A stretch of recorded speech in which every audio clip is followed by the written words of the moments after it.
함께 예배하고 기도하는 자리에 있으셔서 참 감사합니다. 우리가 금요 기도회와 또 뭐 수요일이나 이렇게 정상적으로 또 아침 기도도 마찬가지죠. 사실 우리가 새벽에 예배를 드려야 되는데 그렇지 않고 또 이렇게 하나님 앞에 기도하고 나아가는 귀한 모습 가운데 하나님의 크신 은혜가 가득하기로 축복합니다. 네, 우리 함께 오늘 본문에 좀 고민해 볼 분들은 이제 다윗이 자신이 이제 죽을 날이 얼마 남지 않았습니다. 자신이 이제 하늘나라 갈 날이 얼마 안 남았구나라고 생각되었을 때 다윗은 성전 건축을 위해서 모든 것들을 준비해 놨죠. 그래서 하나님께서 야 너 성전 건축하지 마라고 하는 말씀을 들었을 때 그가 낙심한 것이 아니라 오히려 토벌 전쟁과 주변의 이 이방 민족을 정복하면서 거기서 거둬들인 수많은 전리품과 또 모든 이 조공들을 가지고 모두 다 성전 건축의 밑거름을 가지게 됩니다. 그리고 솔로몬이 이어서 이 성전 건축을 하기 위해서 모든 이 토양과 토대와 모든 기본들을 잘 닦아줘서 진짜 말 그대로 솔로몬이 숟가락만 얹어도 될 정도의 모든 것들을 준비하게 되죠. 그런데 이 다윗이 이 죽기 전에 성전 건축에 대한 이야기들을 이 솔로몬을 비롯한 모든 신하들에게 하는 것을 볼 수 있습니다. 우리 아까 좀 전에 읽었던 1절을 보면 섬기는 반장들과 천부장들과 백부장들과 및 왕과 왕자의 모든 소유와 가축의 감독과 내시와 장사와 모든 용사를 예루살렘으로 소집하고, 그러니까 이 예루살렘의 또 이스라엘 민족 가운데 가장 유력하고 뭐가 직분 하나 맡았으면 다 모이라는 것이었어요. 그래서 모여서 이야기를 하려고 다 모였습니다. 그러니까 이렇게 많은 용사들이 모이고 관련된 사람이 모였으니까 사람들이 기대하겠죠. 다윗 왕이, 저 위대한 다윗 왕이 죽기 전에 또 뭔가 유언이나 좀 뭔가 간곡한 부탁을 할 건데 정말 중요한 얘기구나라고 하는 이 기대감으로 이야기들을 들으려고 했을 것입니다. 또한 이 다윗이 성전 건축의 준비를 해놓는다는 것을 알았기에 이 성전 건축에 내가 또 우리가 이렇게 쓰임 받겠구나라고 하는 기대감으로 왔을 거라는 것이죠. 그들은 기대대로 다윗은 설계도를 보여줍니다. 그래서 이 성전 건축을 이렇게 할 것이야 라고 얘기하는데 우리 19절 말씀입니다. 읽어보겠습니다. 다윗이 이르되 여호와의 손이 내게 임하여 이 모든 일의 설계를 그려 나에게 알려주셨느니라. 할렐루야. 참 이것은 사실 나누고 싶은 성경 구절이에요. 제 이 구절도 후에 또 이 부분만 따로 나누고 싶은데, 이 설계라고 하면 여러 가지가 있죠. 건물에 건축되는 설계가 있고 또 자동차 설계가 있고 다양한 설계가 있습니다. 그러나 우리 하나님은 우리 인생의 설계를 하시는 분인 줄 믿습니다. 우리 인생의 설계를 하시면 하나님의 완벽한 손으로 설계하시지 않겠습니까? 그런 의미로 본다면 다윗이 이르되 여호와의 손이 직접 설계를 그렸어요. 우리 셋째 주에 부임하는 부목사님, 교육 목사님, 청년부랑 중고등부를 맡고 찬양이나 이런 것들을 맡아서 하실 목사님이 설계사예요. 직업이 예전에 설계사하다가 예수님 만나고 인격적으로 그 전에 믿음이 있었지만 내가 목회를 하고 목사가 되겠다라고 하는 꿈을 가졌어요. 설계예요. 근데 설계도요. 이 이름값이 있더라고요. 그래서 어느 데 평범한 데나 또 진짜 유명한 데나, 그리고 요즘은 땅콩집이라 갖고 조그만 소형 주택들 있잖아요. 그거를 또 예쁘게 짓는 이 사람들을 그런 유명한 사람들 이야기들을 하게 되는 것을 보게 됩니다. 그런데 지금 본문에 이 설계를 직접 그려서 알려주신 분이 누구입니까? 여호와의 손이 직접 그 설계를 그리셨다는 거죠. 얼마나 완벽하겠습니까? 우리 사랑하는 성도님들, 우리가 인생의 그래프에서 지금 하나님이 우리에게 설계를 하신 거라면, 또 우리 꿈꾸는 교회 이 부분에 우리 가운데 설계를 하신 것이라면, 우리가 때로는 굴곡이 있어서 뭔가 차질이 있고 또 뭔가 멈춰져 있고 뭔가 이것이 아닌가라고 하는 뒤를 돌아봐야 되는 그 순간에도 하나님의 완벽한 손이 우리 꿈꾸는 교회와 우리 사랑하는 성도들의 설계를 완벽하게 이끌어 나가신 줄 믿습니다. 그래서 우리는 그 하나님의 설계에 완벽하게 맡기면 돼요. 그 설계대로 1.1을 틀린 거 없이 진행하다 보면 그렇구나, 완벽하구나. 우리가 기둥을 세울 때 알겠습니까? 기둥 세우는데 이게 언제 지어지겠어? 이 근처에도 아파트 지어지는 거 보면 야, 저 땅 파면 얼마나 되겠냐, 얼마나 오래 걸리겠냐 했더니 금방 올라가죠. 맨 처음에는 바닥만 파고 있는 것 같아서 별거 없는 것 같지만 이제는 기초가 올라가고 건물이 한층 올라가니까 대단하다라고 하는 생각이 듭니다. 마치 하나님을 믿는 믿음, 하나님께서 우리를 설계하셨다라고 하는 인생의 이 설계 면에서 우리가 비록 지금은 보이지 않고 어려움이 있을지라도, 또 때로는 보이지 않는, 끝도 보이지 않는 그런 한계 속에 있을지라도 하나님의 귀하신 손으로 우리를 설계하고 계시니 완벽하게 우리의 인생이 하나님 앞에 건축되어질 줄 믿습니다. 이거보다 더 중요한 게 어디 있겠어요? 설계가 거의 시작의 반이라고 한다면 설계는 인생의 모든 반을 끝내버린 것이죠. 그 부분을 여호와의 손이 직접 하신다는 것입니다. 우리 사랑하는 성도님 삶 가운데 하나님의 설계가 활짝 펼쳐지기를 축복합니다. 설계 도면도요, 그냥 그 설계 사무실 가면 어떻게 합니까? 이 종이가, 인쇄된 종이가 이렇게 있으면 접어놓나요? 그렇지 않죠. 이거를 빳빳하게 펼쳐놓기 위해서 자석을 대놓는지 이렇게 활짝 펴놓습니다. 그건 왜 그럴까요? 잘 보기 위해서요. 그러나 우리는 설계 도면을 보면 잘 알까요? 잘 모릅니다.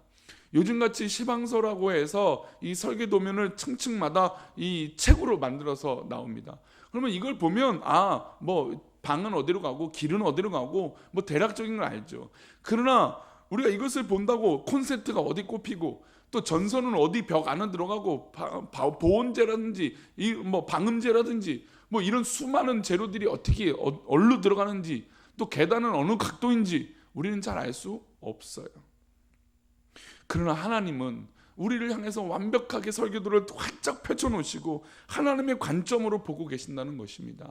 우리는 한 장을 보고 한 부분을 보고 이게 방이구나 라고 하지만 우리 하나님은 전체의 집을 보고 계시고 전체의 귀한 세계를 보고 계시는 분인 줄 믿습니다. 그러니 우리 안목에 한 부분을 보고 애게 집이 왜 이 모양이야, 왜 애게 방이 왜 이 구조야 라고 할지 모르겠지만, 그러나 전체로 보면 그것이 조화가 되고 기쁨이 되고 그렇구나 라고 하는 무릎칠 만한 일들의 역사가 우리 사랑하는 성도님 가운데 있기를 축복합니다. 이게 바로 하나님의 설계예요. 설계가 그려지니 참 멋진 것이죠. 그 다음에 다윗은 우려했습니다. 왜 우려했을까요? 이렇게 멋진 성전이 건축이 되어지는데 여러 가지 이 염려되는 마음들이 있었어요. 우리 9절 말씀 한번 보겠습니다. 9절입니다. 시작. 내 아들 솔로몬아, 너는 내 아버지의 하나님을 알고 온전한 마음과 기쁜 뜻으로 섬길지어다. 여호와께서는 모든 마음을 감찰하사 모든 의도를 아시나니 내가 만일 그를 찾으면 만날 것이고 만일 내가 그를 버리면 그가 너를 영원히 버리시리라. 할렐루야. 하나님께서 가장 원하시는 이 성전의 건축의 방법의 주의사항은 다른 것이 아닙니다. 그리고 그 뒤를 이어서 솔로몬이 이 성전을 짓고 총괄해서 나가야 되는데 이 솔로몬에게 가장 필요한 것은 다른 것이 아니었습니다. 하나님을 알고 온전한 마음과 기쁨 뜻으로 섬겨라 라는 것이었죠.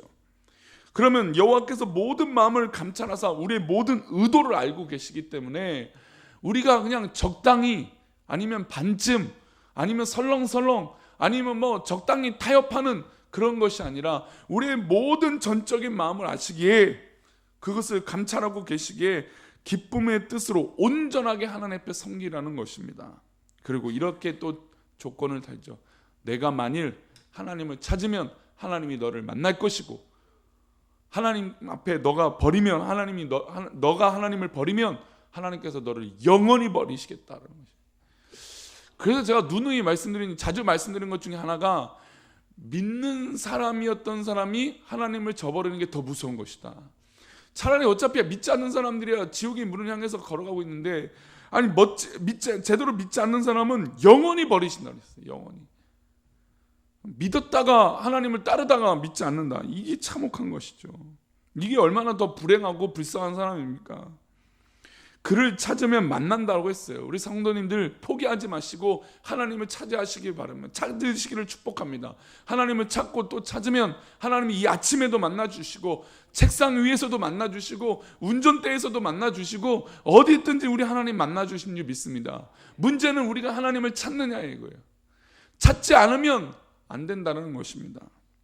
우리가 이 아침에 하나님을 찾을 때 하나님께서 우리를 만나 주시사 우리의 모든 기도 제목을 응답하시며 우리와 함께하여 주셔서 모든 솔로몬의 성전 건축의 이 대업을 이루신 것처럼 우리 꿈꾸는 교회의 이 귀한 일들을 이루어 주시고 우리 사랑하는 성도들의 삶 가운데 그 모든 것들을 이루어 줄 줄 믿습니다.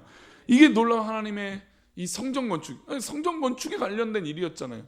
다윗이 설계 도면을 보여주고 하나님이 이렇게 역사하시겠다라고 하는 것을 모든 장수와 용사들을 불러놓고 얘기하는 것이 그 가운데 솔로몬을 세워서 너가 다른 건 아니라 하나님을 찾아야 된다라고 가장 중요한 메시지로 당부하고 있는 것입니다. 다윗의 인생을 돌아보면 다윗의 인생에서 가장 행복했던 시절은 사실 왕이 된 이유도 있겠지만 그가 들판에서 목자로서 살 때였다는 것이죠. 그러나 목자로 살 때 무엇이 편했겠습니까? 때로는 들판에서 잠을 자야 되고 때로는 맹수의 유업, 곰이나 호랑이나 사자들이 와서 아니면 하이에나나 늑대가 와갖고 그 양들을 잡아먹으려고 할 때 그 모든 용사들을 그 용맹스러운 맹수들을 물리치며 그 목자의 삶을 살았다는 것이죠. 그러나 시편의 시들을 보면 어느 때 가장 아름답습니까? 그가 사울왕을 피했을 때 도망 다닐 때 아름다운 시가 펼쳐졌고 우리가 잘 알고 있는 시편 23편에 여호와는 나의 목자시니 내가 부족함이 없으리로다. 이 고백은 어디서 나왔습니까? 목자였을 때 나왔다는 것이죠. 이게 하나님의 놀라운 것이에요. 우리가 눈에 보이는 가시적인 것이 뭔가 완벽하게 멋지게 이루어졌다고 해서 우리 마음이 평안해지고 기쁨을 얻는 것이 아니라 우리가 하나님을 찾을 때 하나님 만남으로 우리가 평안해지고 기쁨을 얻는 것인 줄 믿습니다.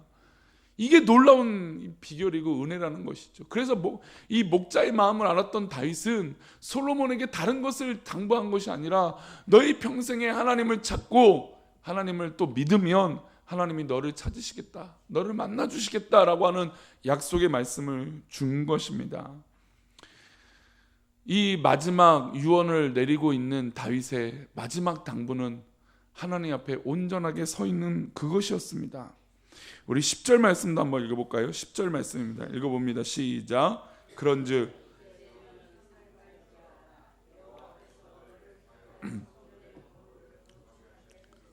힘써 행할지니라 하니라. 그런즉 이제 너는 삼갈지어다. 여호와께서 너를 택하여 성전의 건물을 건축하게 하셨으니 힘써 행하라. 이제 힘써 행하면 됩니다. 그런데 이 삼갈지어다가 무엇입니까? 삼갈지어다, 스스로 자신을 돌아보라는 것입니다. 솔로몬은 왕입니다. 여기 모여있는 사람들은 리더들입니다. 이 리더들에게 하고 싶은 이야기는 스스로 삼가라는 것, 스스로 돌보라는 것이죠. 교만해지지 말고 자만해지지 말고 끝까지 견디어 나아갈 때 하나님의 역사를 경험하게 된다는 것입니다. 우리 교회의 이 일도 아직 끝이 나지 않았습니다. 합의서에 사인할 때까지 아직 마무리된 것이 아닙니다. 모든 과정이 아직 남아 있습니다. 그래서 어떤 방법으로 우리를 위협할지 모르겠습니다. 그러나 우리가 그 외부에 보이는 그 모습보다 더 중요한 건 우리의 믿음이 하나님 앞에 돌아보고 있는지, 점검되고 있는지, 이것이 우리에게 더 우선이 되는 것입니다. 많은 유혹도 있을 것이고 많이 우리를 넘어뜨리려고 하는 말들도 있을 것입니다. 그러나 우리는 하나님 앞에 스스로 삼가서 돌봐서 하나님 뜻 가운데 있는 우리 귀한 아침 기도에 모이신 사랑하는 성도님들을 축복합니다. 우리 맥체인 성경 기표 오늘 말씀 가운데 베드로 후서의 말씀 보겠습니다. 베드로 후서